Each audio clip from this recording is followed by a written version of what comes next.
All right, so now that we understand a little bit about composition, we want to be able to identify the different components in an expression. Expressions are made up of one or more terms. So this is the first separation of components in an expression. Terms are separated by plus or minus outside of grouping symbols. So we're looking for that positive or negative sign outside of grouping symbols. So the first examples, I'm just asking for you to identify the terms. So we're going to draw a vertical dotted line between the terms. So we're looking for plus or minuses outside of parentheses to define or to signify a new term. So the first expression, we have 7 and then minus 3. So right in front of the minus sign basically is a separation of terms. The negative or 5 minus 2, it's inside parentheses, so that's not a separate term. But plus, the next plus sign is outside. So this has 3 terms, kind of like 3 words in a sentence. Number 2, it doesn't matter if it's algebra. The same rules apply. There's a minus sign after the x here, but the plus sign inside the parentheses is not counted. So this has just 2 terms. The next expression, 3. So both of these are inside parentheses. So the grouping symbols, the parentheses, are not signifying a new term. This is actually just one term. And then the last expression, we have a negative sign. And notice the dotted line is in front of the sign, so the sign is on the next number. So it's a 3, and then I have a -7, a negative, and then parenthesis -5, and then positive. So this has 4 terms. So the thing about expressions and composition is that it doesn't matter what order the terms are written in. So terms can be written in any order you want, and later on evaluate it. So if we look at number 4, the terms are 3, -7, the opposite of -5, and then I have an plus 18, right? So space doesn't matter either. Meaning we can write these terms separated by space, and it won't matter how we read them in math. But we could write these terms in any order we want. We could actually start out with maybe the -7, and then the plus 18, and then the plus 3, and then the -5, or the opposite of -5. Or we could write this, as the 18 first, and then the opposite of -5, and then a positive 3, and then a -7. So again, it doesn't matter what order the terms are in, it just matters what the terms are. So now, when we're combining sign terms, we're actually putting these together. We want to simplify the expression by combining terms. Integers are going to be the term values that we'll start with. So what are integers? So integers might be thought of easier on a number line. If we have 0, the numbers to the right are positive counting numbers. But now we can include the negative numbers, which would be numbers to the left of 0. So the integers include all the numbers, all the integers, -3, -2, -1, 0. So there's no fractions, but it does include positive and negative numbers. So positive numbers represent to the right on the number line. Negative numbers represent numbers to the left of the number line. So we have to be able to, in math, we have to always remember that we're adding like things, right? So in mathematics, a very simple concept is that we add like things.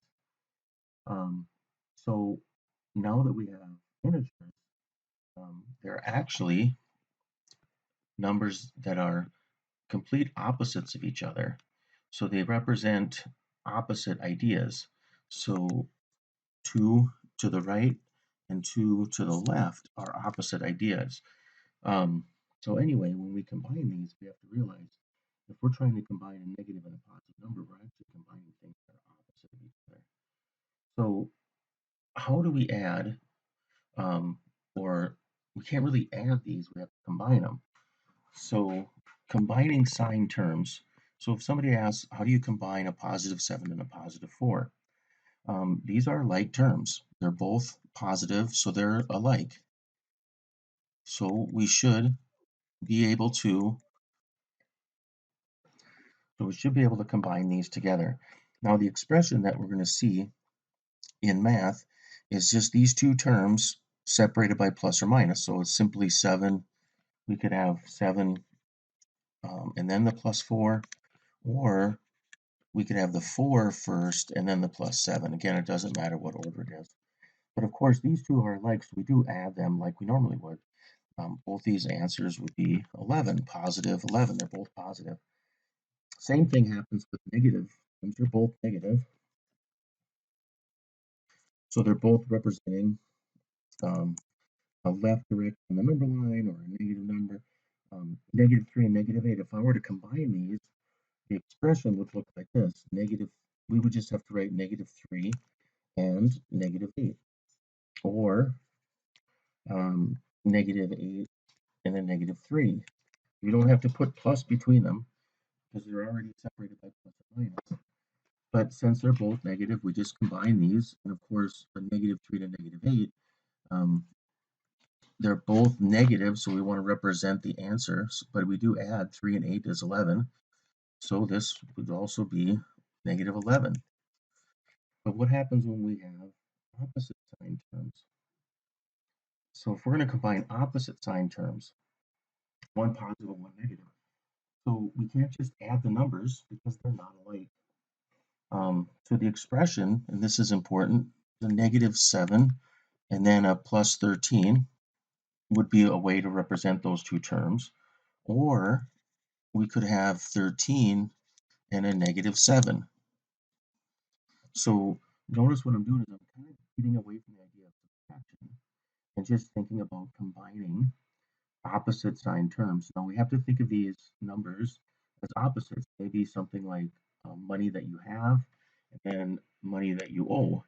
So say you have $13 in your pocket, but you owe somebody $7. So what's your net worth? So you still do have money left, but you would have to take the difference between these, which is 6, but it's still money in your pocket, so it is positive 6 for an answer. So we can think of a positive number as being money you have, and a negative number being like a debt or money you owe, right? So it doesn't matter, again, what order the terms are in. We just want to combine these numbers together, so 13 and a negative 7. Again, we look at this as two terms. I have more money than I owe, so this would be a positive 6. Same thing. So we do have to think about something when we combine these terms. We're going to be able to combine them, but they're opposites of each other. So we have to think what would be a good way to describe opposite numbers.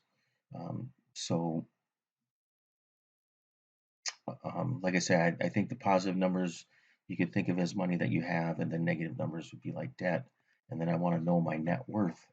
So if I combine these, I'm basically thinking about my net worth. Do I still owe money, or do I have money left? So one of the things with opposite too is if I'm going to try and find positive 5 and negative 5, these are complete opposite numbers of each other. So the expression would be 5 and negative 5, or negative 5 and 5. And the nice thing about these is that when I combine them, I'm going to get 0 every time. So 0 pairs are really nice to combine. They're easy to combine because I always get 0. All right, the next video I'm going to show some examples um, of how we can take advantage of adding opposites